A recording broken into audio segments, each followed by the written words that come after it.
দণ্ডবোধ। মুই জগদীশ চন্দ্র বর্মা বসুনিয়া। মুই তোমাল্লা ছাওয়া, মুই কুচবিহারে ছাওয়া। মোর বাড়িটা শীতের। দিদি এবার মোক কুচবিহার জেলার লোকসভা আসনের জন্য প্রার্থী ঘোষণা করছে।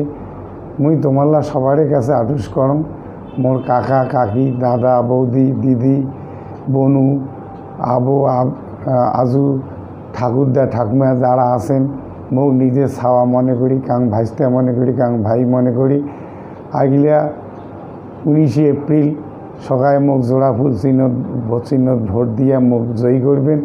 মুই যেন আগামী 5 বছর তোমাল্লার বাদে দিল্লির যায়া লড়াই করিয়া কাজ আদায় করে তোমাল্লার দুয়ারে পৌঁছে দিয়ে পান, এই আশীর্বাদটুকু মোক সবাই মিলি করবেন।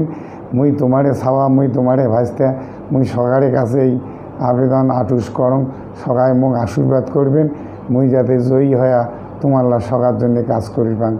নমস্কার, দণ্ডবোধ। রাজবংশীর মানুষের জন্য কি এতদিন কোনো কিছু করা হয়নি, কি বলবেন?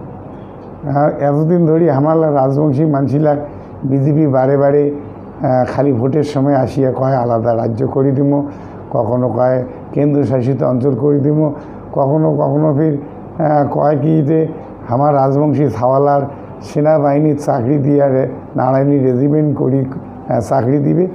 এই বারে বারে আমার রাজবংশী মানুষের একটা ফাঁকসা কথা কয়া ভোটটা নিয়ে যায়, আর ভোট বের হয়ে গেলে হামালার আর কোনো উদ্দেশ্য করে না। তো আমরা রাজবংশী মানুষগুলো একদিন করে পিছনে পড়ে আসি। দিদি আমাক নিয়ে রাজবংশী উন্নয়ন বোর্ড করছে, আমাক নিয়ে রাজবংশীর আমার নেতা পঞ্চানন বর্মাক নিয়ে আমার একটা বিশ্ববিদ্যালয় করে দিয়েছে, আমার কুচবিহারের রাজা জগদীবেন্দ্র নারায়ণের নামে একটা মেডিকেল কলেজ করছে, এবং আমার রাজবংশী মানুষগুলার লেখাপড়া শিখিবার জন্যে আমার রাজবংশী ভাষাত 200টার মতো প্রাইমারি স্কুল করে দিছে। আরও দিদি কইছে হামাল্লার জন্য আগামী দিনে আর কি কি লাগবে দিদির সাথে কথা বলিয়ে আমরা আগামী দিনে যাতে কাজ করি পাই, সেই জন্যে দিদি মোক প্রার্থী করছে।